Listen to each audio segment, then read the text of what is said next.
Noticias de última hora.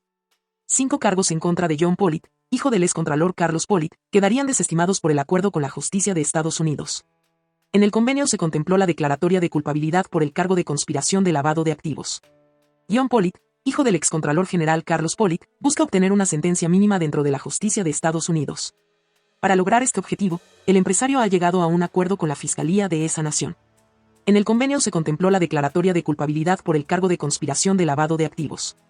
Esa condición se cumplió este martes, 12 de noviembre de 2024, en la Corte Federal. John Pollitt admitió su responsabilidad durante una audiencia judicial. En su testimonio admitió ser culpable de uno de los 6 cargos que la fiscalía le imputó inicialmente. Los otros 5 cargos serán desestimados por el acuerdo entre el procesado y la Fiscalía de Estados Unidos.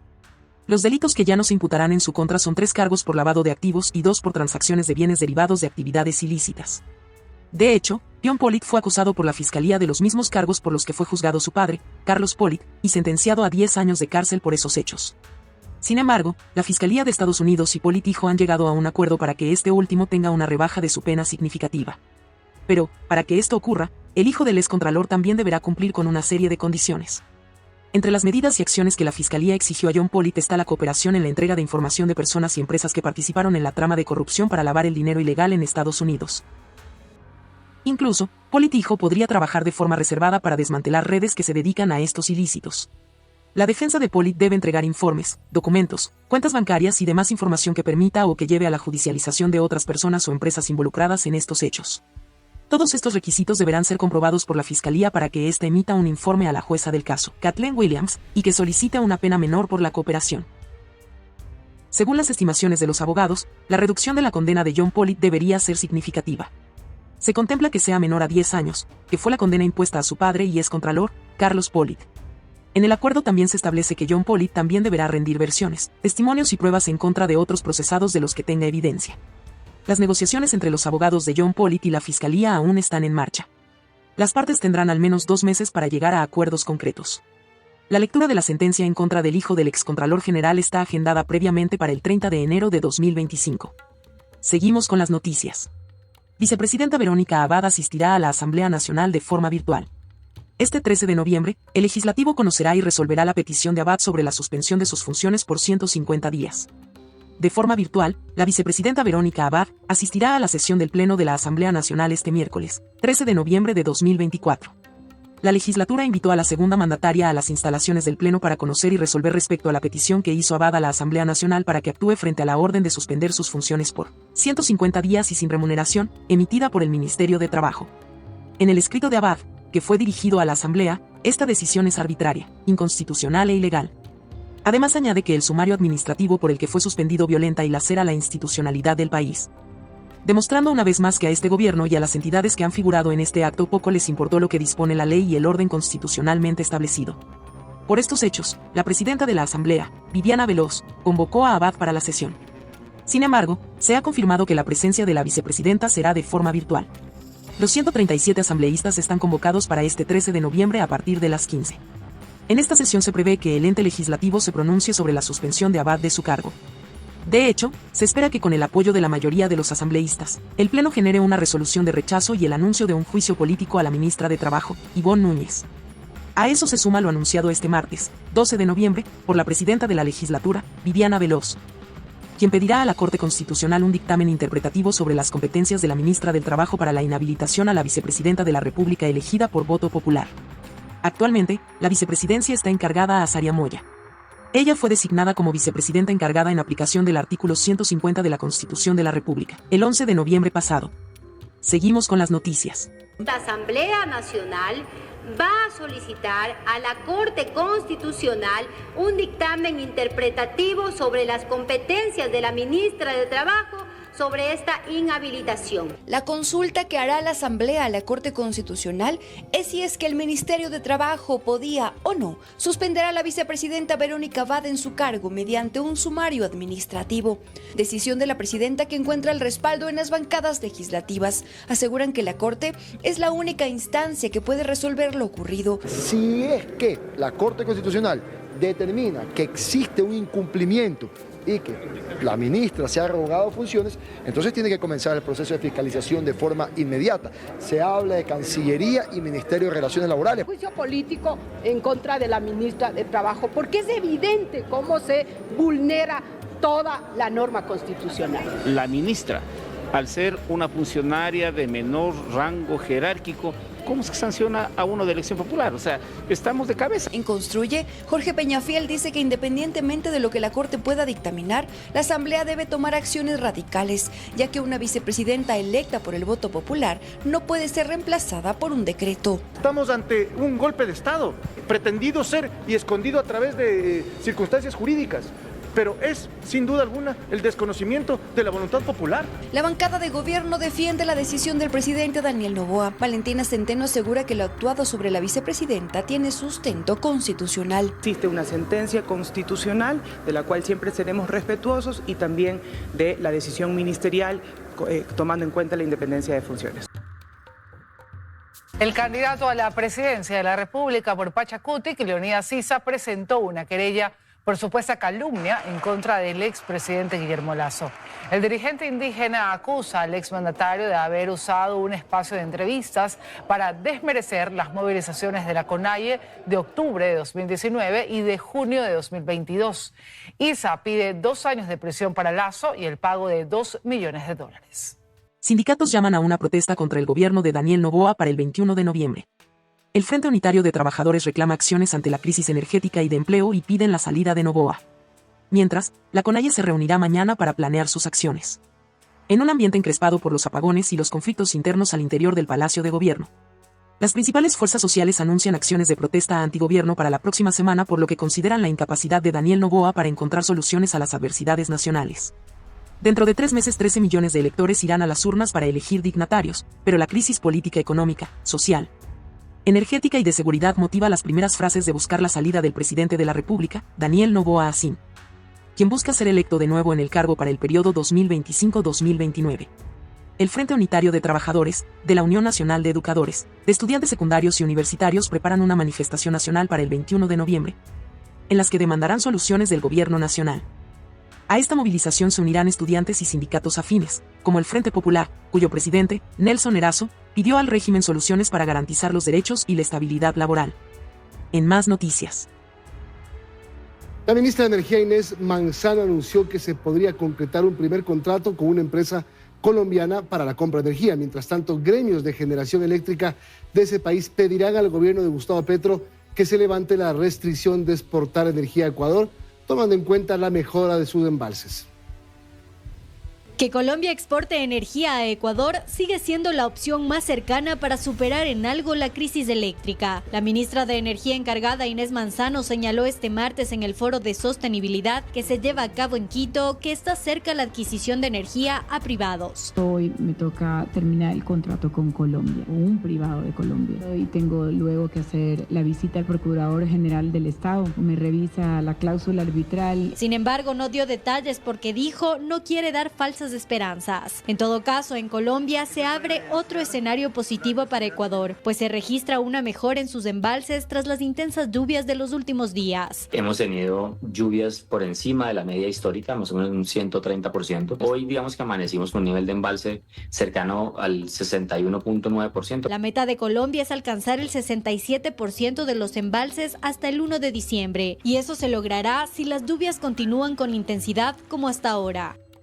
Está lloviendo más en algunas regiones que otras, entonces puede ser que algunos embalses se llenen mucho más rápido. De allí que analizan solicitarle al gobierno de Gustavo Petro que levante la restricción de exportar energía a Ecuador. Del lado de los gremios, tenemos un par de reuniones esta semana para comenzar a decirle al gobierno, mire, yo creo que ya es momento de, digamos, retomar esas exportaciones a Ecuador. Hay una empresa que se llama XM, que es la que opera el sistema interconectado nacional. Entonces ellos son los que tienen el radar que les permite día a día ir haciendo las evaluaciones en cuanto al comportamiento de los embalses, y de acuerdo a ese comportamiento, pues toman las decisiones. Pero para el exministro de Energía de Colombia, Amílcar Acosta, la opción de exportar no será posible sino hasta diciembre. Este mes de noviembre no veo clara la posibilidad de que se reanuden esas exportaciones. Así, la expectativa sobre las decisiones del vecino país sigue latente. Donald Trump pone a Elon Musk al frente de un departamento de eficiencia gubernamental. El presidente electo sigue repartiendo cargos, apostando por aliados y perfiles de línea dura para los puestos más importantes de su futuro gobierno. El presidente electo de Estados Unidos, Donald Trump, cumplió este martes su promesa de poner al hombre más rico del mundo, Elon Musk, a la cabeza de un departamento que definió como el encargado de la eficiencia gubernamental. El propietario de Tesla y SpaceX, muy activo en la campaña del magnate dando mítines y a golpe de talonario, dirigirá esta dependencia junto al empresario Vivek Ramaswamy. Juntos, estos dos maravillosos estadounidenses allanarán el camino para que mi administración desmantele la burocracia gubernamental, reduzca drásticamente el exceso de regulaciones, recorte los gastos superfluos y reestructure las agencias federales, afirmó Trump en un comunicado. El presidente electo sigue repartiendo cargos, apostando por aliados y perfiles de línea dura para los puestos más importantes de su futuro gobierno antes de regresar el miércoles a la Casa Blanca para reunirse con Joe Biden. En las últimas horas se sucedieron los anuncios. El congresista republicano Mick Waltz, exoficial de las Fuerzas Especiales, será asesor de seguridad nacional de la Casa Blanca. El republicano lo describió como un experto en las amenazas que plantean China, Rusia, Irán y el terrorismo global. En 2023, Waltz copresentó un proyecto de ley que pedía autorizar el uso del ejército contra los cárteles de droga mexicanos. También se confirmó que la gobernadora Kristi Noem, una leal escudera, dirigirá el Departamento de Seguridad Interior. Este puesto es clave porque se encarga de identificar y desarticular las amenazas a la seguridad, de la protección de las aduanas y las fronteras, de la gestión de la migración y de la respuesta a los desastres naturales. Según la prensa estadounidense, Trump optará por el influyente senador latino Marco Rubio para el cargo de jefe de la diplomacia. Partidario de una línea muy dura frente a China e Irán, este senador de 53 años copresidía hasta ahora la Comisión de Inteligencia en el Senado. Entre Donald Trump y Marco Rubio no siempre ha habido buena sintonía. El estadounidense de origen cubano se enfrentó al magnate inmobiliario en las primarias republicanas de 2016 y durante la campaña se burló abiertamente del tamaño de las manos y el tono de piel de Trump. Pero los dos hombres no se guardan rencor. De confirmarse su próximo nombramiento, podría dar escalofríos a Kiev. Rubio estimó a principios de noviembre que hay que poner fin a la guerra en Ucrania, porque se halla en un punto muerto. En un comunicado, Trump también reveló su elección para embajador en Israel, gran aliado de Estados Unidos. Será el exgobernador de Arkansas Mike Huckabee, porque ama a Israel y al pueblo de Israel, y del mismo modo, el pueblo de Israel lo ama a él. En los últimos días también designó a 3 de sus lugartenientes en la ONU, Medio Ambiente e Inmigración. Trump en Washington. Trump estará en Washington el miércoles para reunirse con Biden, su sucesor y futuro predecesor, quien prometió un traspaso pacífico y ordenado del poder tras la derrota electoral de la vicepresidenta Kamala Harris. El magnate de 78 años, que prestará juramento el 20 de enero, también se reunirá con congresistas republicanos. El 47º presidente de Estados Unidos gozará, según toda probabilidad, de plenos poderes en Washington puesto que su partido ha ganado la mayoría en el Senado y debería conservar el control de la Cámara de Representantes, según un recuento electoral aún en curso. Seguimos con las noticias. A los exteriores de la penitenciaría del Litoral sobre el kilómetro 16.5 de la vía Daule, esto luego de una revuelta carcelaria que deja hasta el momento, según datos del SNAI, al menos 15 personas fallecidas y 14 heridas. Tras reportarse nuevos enfrentamientos al interior de la penitenciaría del Litoral, según los registros, desde las 3 de la mañana se comenzaron a escuchar detonaciones de arma de fuego e incluso explosiones provenientes de este complejo carcelario. Los ruidos cesaron luego de 2 horas, cuando un gran contingente de uniformados ingresó al recinto. Pasada las 6 de la mañana, decenas de personas llegaron hasta los exteriores de la cárcel, esperando noticias de sus familiares allí recluidos. Mientras que al menos 8 ambulancias, algunas del Ministerio de Salud Pública y otras del Cuerpo de Bomberos de Guayaquil, ingresaron al área de parqueos y tras varios minutos salieron con las balizas y sirenas encendidas, a toda velocidad, escoltadas por patrulleros de la Policía Nacional y un agente penitenciario, con dirección a las casas de salud más cercanas, como fue el caso del Hospital de Monte Sinaí, hasta donde llegaron 8 privados de libertad heridos, por lo que se reforzó la seguridad en este punto. Fue cerca de las 9:20 de la mañana que 2 vehículos de medicina legal hicieron su ingreso a la penitenciaría para sacar los cadáveres. Casi en simultáneo, el Servicio Nacional de Atención Integral a Personas Adultas Privadas de Libertad y Adolescentes Infractores SNAI hizo su primer pronunciamiento mediante su cuenta de X, donde informó que 15 PPLs habían sido asesinados y al menos 14 resultaron heridos. Por su parte, la Fiscalía General del Estado anunció que en las próximas horas se formularán cargos contra 9 privados de libertad por su participación en el delito de asesinato, todos ellos involucrados en esta nueva masacre carcelaria. Filtración de supuestos chats de Villavicencio. Si se rompe la cadena de custodia, contenido de celular pierde valor probatorio. Hay que determinar si lo filtrado corresponde realmente a lo que contenía el dispositivo móvil, coinciden penalistas. Amanda Villavicencio, hija del ex candidato presidencial asesinado Fernando Villavicencio, afirma que la filtración de los supuestos chats que mantenía su padre, de ser ciertos, se trataría de la publicación de una prueba reservada de un proceso penal, en este caso la investigación sobre los autores intelectuales del asesinato ocurrido en agosto de 2023.